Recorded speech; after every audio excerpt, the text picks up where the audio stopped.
All right. I am here with Justin Schott, one of our longtime and beloved members of the Ode family. And for Justin, I'm a little cold here. You can see in the background.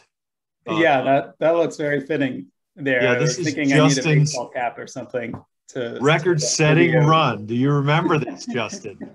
I remember being cold and I remember being in the sleeping bag in between laps. Other than that, I blocked it out. You were in a chair. You had no canopy, if I I had remember. a little tent. Little tent. Yeah. All right.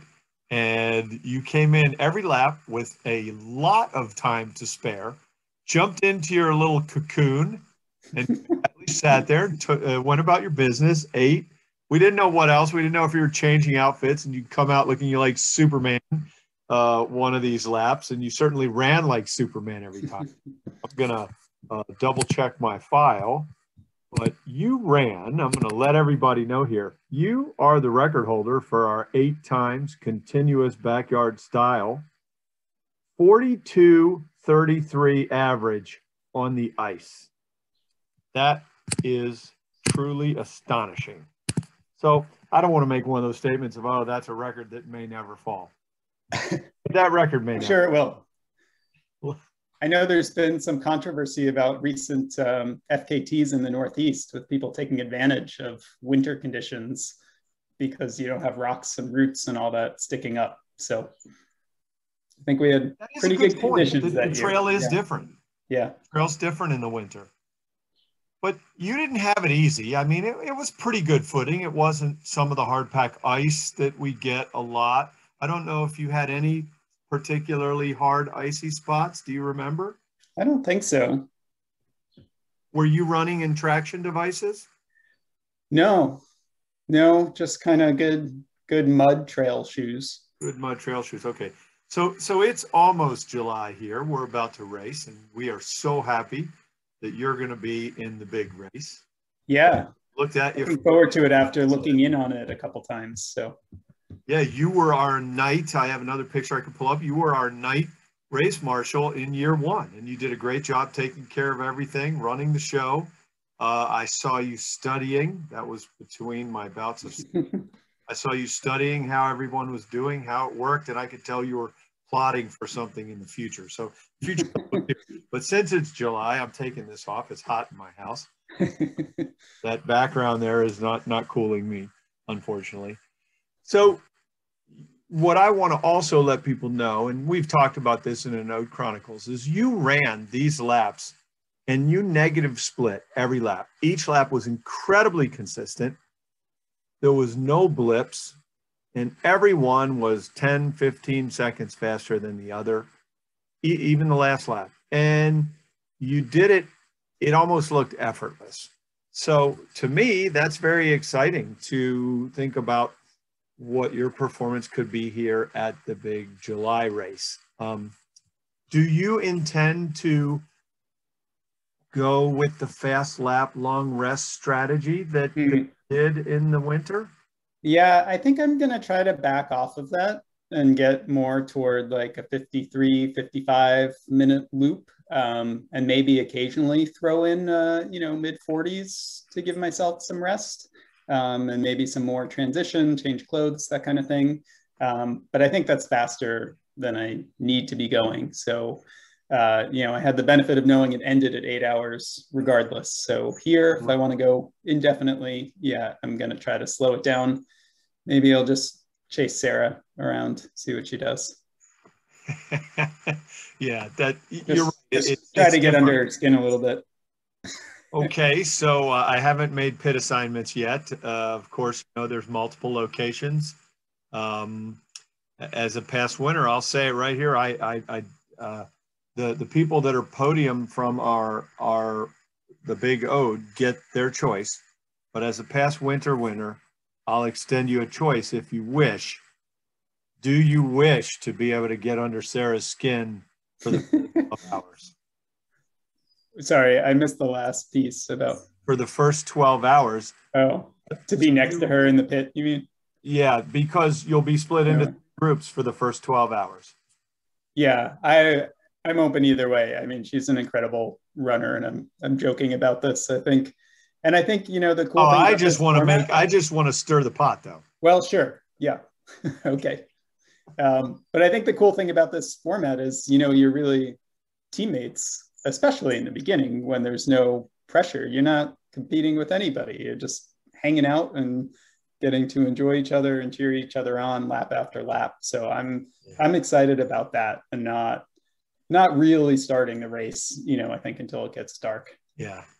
It is such a great social race compared to other races, because other races you stretch out and people don't move the same speed. So you rarely ever experience your race with another person, right? In some ultras, at the end, once you've kind of found your terminal speed, you match up with someone and you have that shared experience of agony together and you make a great friend. But here you might be able to do that with 50 people, right? Yeah. You're with them. Yeah, no, I've had entire night runs on my own and hundreds, and it's a very different experience. So good to be out with friends here.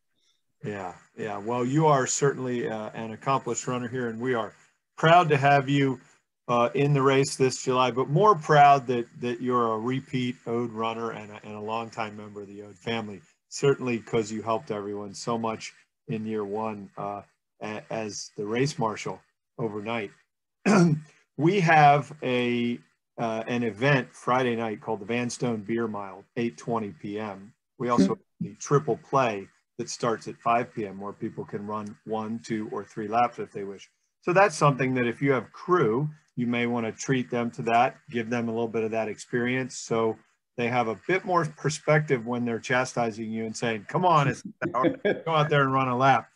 They'll at least know. So keep that in mind. My question is, would you be running a beer mile the night before doing a race like this? Is that only for the absolutely insane?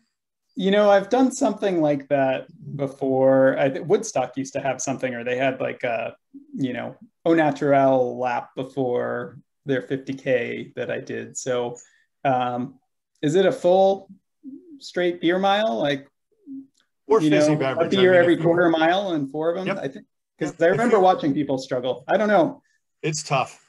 Maybe if I can do something low alcohol for that. Yeah, I'd recommend you force your crew or someone to do that. Yeah, maybe some 3.4% Utah beer or something. Really? Even that I can't handle. So, not if I do this in the morning. You're quite an experienced ultra runner.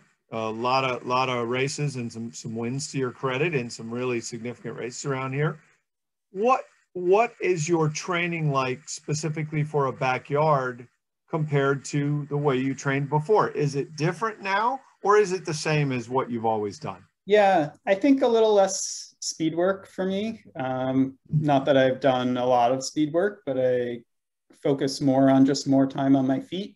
And some more cross training. So more biking is good. I just spent a week out in Utah and Arizona doing a lot of pretty intense backcountry stuff. I did rim to rim to rim. So that was one of my big days out there. But I think just getting in the miles and the hours as much as I can, and working on my walking is a big part of it. So I'll do a lot of uphill treadmill work and just try to make sure I can, walk a 15, 16-minute mile pretty comfortably. That's brilliant, because yes, there's a lot of walk spots that will reward you on the Ode loop, that if you can do that effectively, you can change your muscle group use, you can stretch a little during that walking, and you can make great time if you're proficient at it. A lot of us, when we go run that loop, I power walk some sections because my back bothers me, so it's a good way to stretch my back out and take some relief. And I power walk it pretty good, and I keep up with the people that are trotting. So great strategy. I think that's brilliant. That certainly will help on the Stairway to Heaven. I have to let you know that we have not been able to remove that from the course. That is still part of the course. I love it. I think it's a great mental break, and you're coming up, and yeah, there's no question about whether you should be walking there. So you get that built-in break pretty early in the loop. Have you seen anybody run it? I think I saw people try to run it on the first lap. And by the time they reached the top, they were pretty winded and, had maybe picked up 5 or 10 feet on me with all that effort. So, Right. yeah, I think Then they didn't do it after maybe that. first lap, try it out, and then pretty sure nobody after that. Yeah. That's, I hope people listen, and we've said it about 1,000,000 times online and in print and all that. Don't run the hills, but people still don't listen. What do you think is your greatest mid-race challenge that you're going to have to overcome? Yeah, I'm expecting heat. It's going to be the big thing, and I just got some good training around that in the Grand Canyon of fully submerging myself. So I'm gonna try to get in the lake, full body submersion a few times, especially as we get into the afternoon, and see how that does. But maybe switching out some shirts, in an ice water cooler, just a fresh ice water shirt every lap. But yeah, that's a big thing for me, and keeping my salts balanced in the afternoon. Yeah. That's tough. It's very tough. Year one, you did the nighttime crewing. I don't know if you were there in the afternoon. I was helping out a couple of other runners, and actually, So Colleen Zappy ended up in the hospital with really bad cramping. So I saw that side of it. And so that year, and you can still see it if you look up the date on Weather Underground, I think it was August 3rd or August 4th. I think it was 3 o'clock in the afternoon, there was within a 20-minute period, like a 10-degree rise in temperature. Then it stayed stable at 10 degrees hotter for like 2.5 hours and came back down. It was the coolest thing in the world. And everybody talked about it. And I was like, yeah, I felt that. It was like someone turned the French fry lamp on. Yeah. And sure enough, when you went back and looked at the data, it happened. It was really odd. Very strange. I hope that doesn't happen this year. That was a dramatic temperature increase. I mean, there was already some sun load, but when that happened, you saw everybody's wind came out of their sails. Like I think half the field just said, we're done. That's it. We quit. It was wild. Pretty interesting. So I think you got a good, people should listen to your advice there. What's your shoe sock change strategy? Oh, now you don't have to tell me if this is all double top secret, but it's not double top online. Secret. I always wear liners. So I've got, the socks rubbing against or moving against each other, and then some lube under that, and probably relubing every 2-3 laps, something like that. Brilliant. Yeah. If you could run with anyone in the world, or dead, they don't have to be a runner, who would it be? And I can keep up with them? Let's presume if they're a speedster, they would wait for you. Yeah. Maybe Courtney Dauwalter. Okay. I can't believe what she accomplishes and how consistent she's been. She just floors me in kind of being unassuming, but she's just utterly fearless. She is incredible. And a champion in, the backcountry or the ode I have to call you out though. You can't be throwing out the misinformation here in the public videos. I mean, to try to make everybody think that you can't keep up with Courtney, I think that's false. Now, I'm not saying you can go as far as she can at that speed, but let me tell you what, you're a fast runner. So everybody that's watching, don't be fooled by any of this sandbagging here that's going on. This is a total trick. Well, we'll see how many we have left at sunrise. Hopefully I'm still among them. And then, then the real work begins. So I think it's trying to conserve and enjoy until it gets really hard. Right. Yeah. Good. I'm not discounting the fact that you haven't done the ode yet that's past 8 hours. So we'll see how it happens. Anything can happen to even incredibly fast, talented runners like yourself. But I think you've got a good approach toward it, and you've got such good experience. So that's going to carry you through because you do the right things. So let me ask you this. The Ode to Laz course itself, if you had to give anyone that's a rookie a piece of backyard specific advice that's tailored to this course, what would it be? It could be, it can be the course management, anything.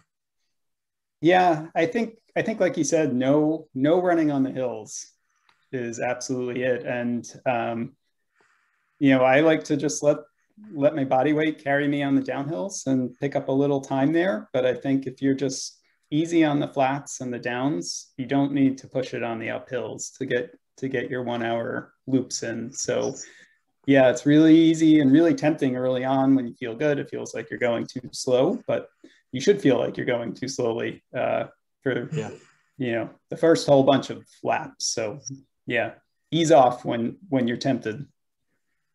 That's great, right? I guess people should say, "Oh, wow, we were warned the course was so hard. This is actually easy when you run it slow." Yeah, Good. and don't miss eating. Got to do it every lap. Yeah, that's very important. Speaking of eating, we have some lightning round questions for you. What's your favorite ice cream, Justin? Pistachio. Pistachio. What's your favorite band? Favorite band? Huh.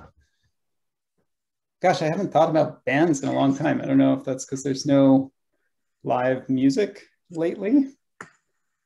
I don't know, Ted.